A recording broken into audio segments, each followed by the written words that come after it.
The call came in just after dawn. Male. Mid-40s. Found dead inside his car. Possible carbon monoxide poisoning.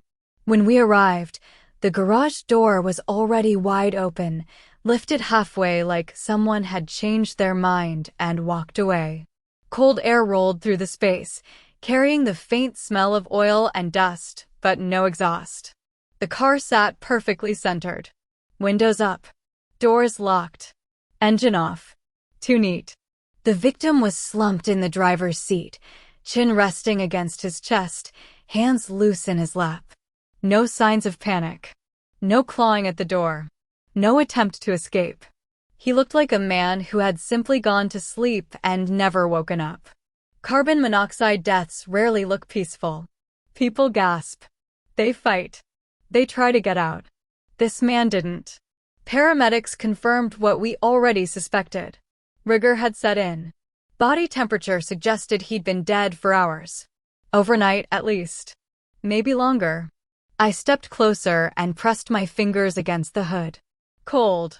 Engine hasn't been running, I said. One of the officers nodded. Neighbor reported hearing the garage door open around 3 a.m. No engine noise. That alone should have ruled out carbon monoxide poisoning, but the medical examiner hadn't arrived yet, and the initial call had already put the word accident into everyone's head. Accidents are comfortable. They don't ask questions. Inside the car, everything was clean. No alcohol containers. No medication bottles. No hose leading from the exhaust. The dashboard clock blinked 12 o'clock, reset sometime after the battery was disconnected. The key wasn't in the ignition. It lay in the cup holder. That detail bothered me more than it should have. People don't turn off their cars, remove the key, and then die quietly from exhaust fumes. Carbon monoxide kills fast, but not politely. I looked around the garage. No soot marks. No residue on the walls. The concrete floor was spotless, except for tire tracks that told a story of movement. The car had been driven in, backed out slightly, then repositioned again. Staged.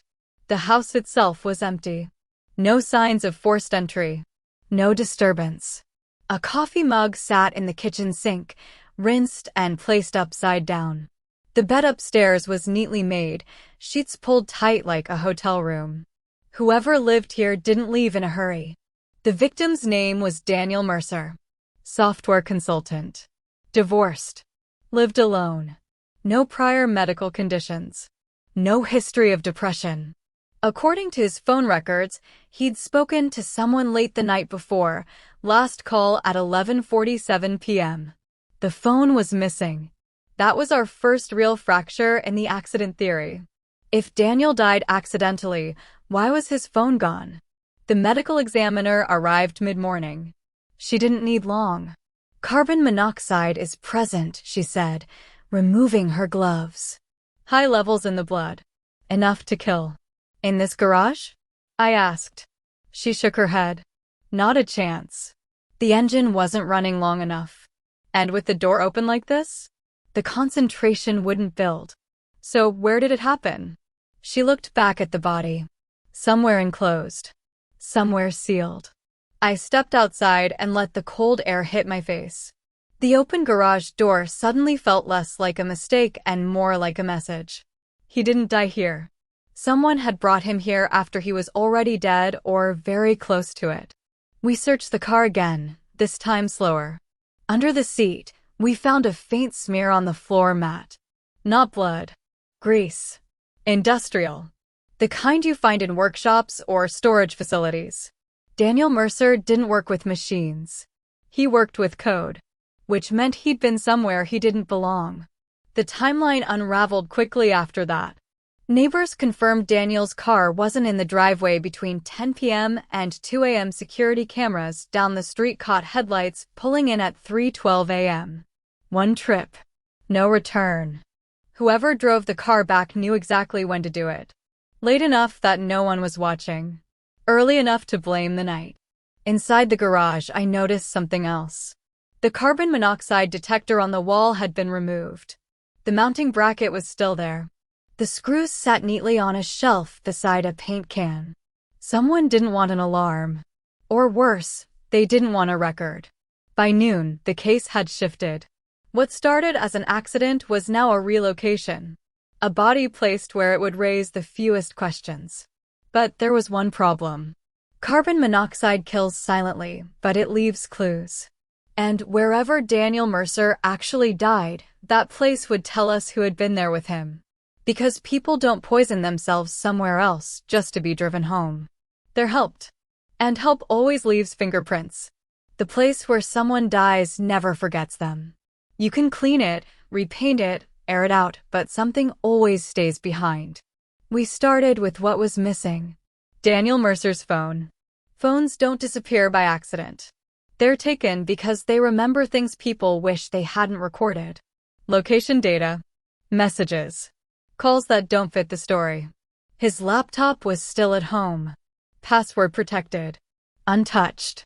But his car's onboard system told us more than whoever staged the garage had planned. The vehicle logged engine activity, short bursts, not long enough to warm it, but enough to show movement. One log stood out. At 1:18 a.m., the engine ran continuously for 26 minutes. Not here. The GPS coordinates didn't point to the house.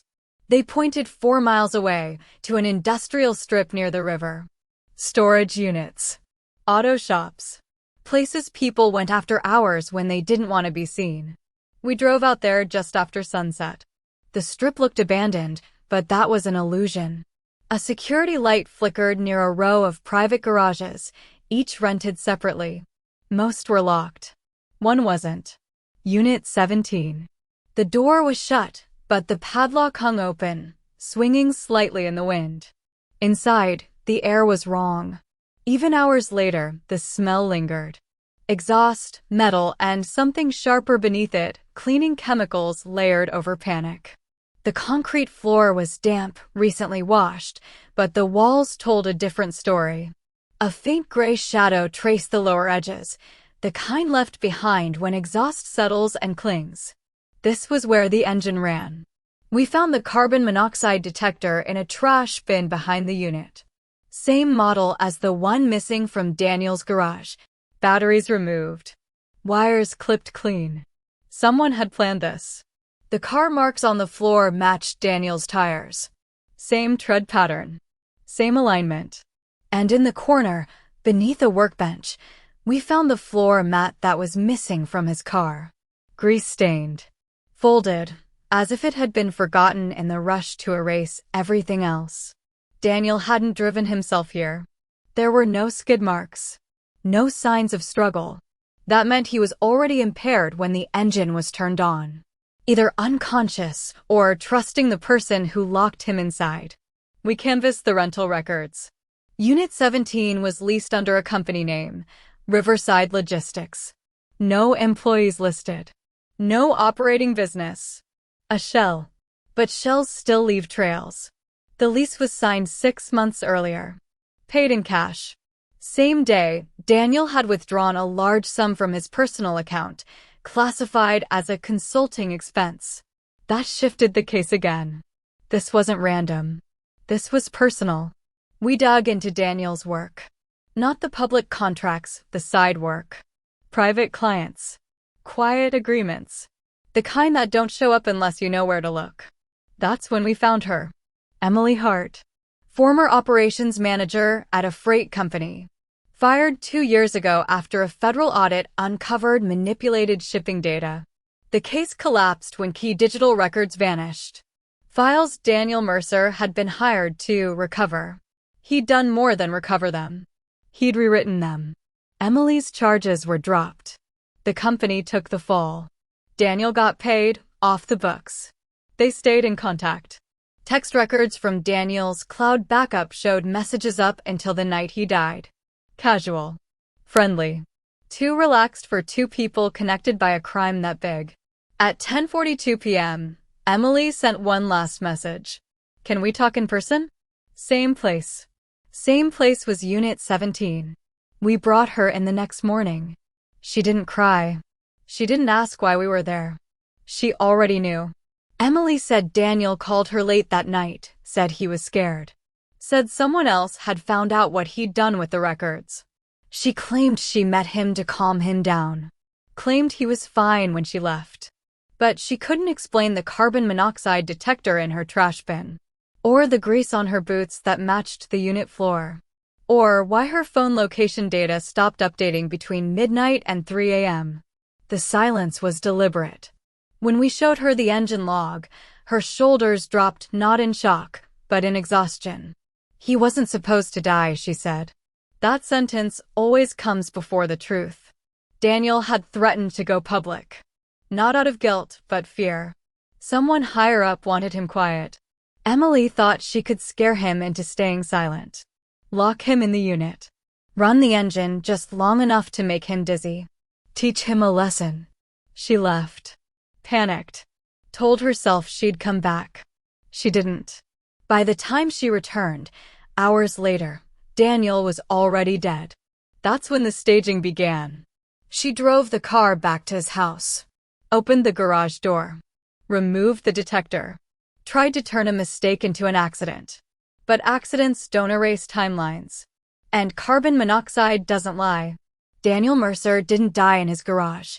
He died in a place designed to hide him, and at the hands of someone who thought silence was safer than confession. In the end, the open garage wasn't meant to let fumes escape. It was me. In the end, the open garage wasn't meant to let fumes escape. It was meant to let suspicion in. And it did.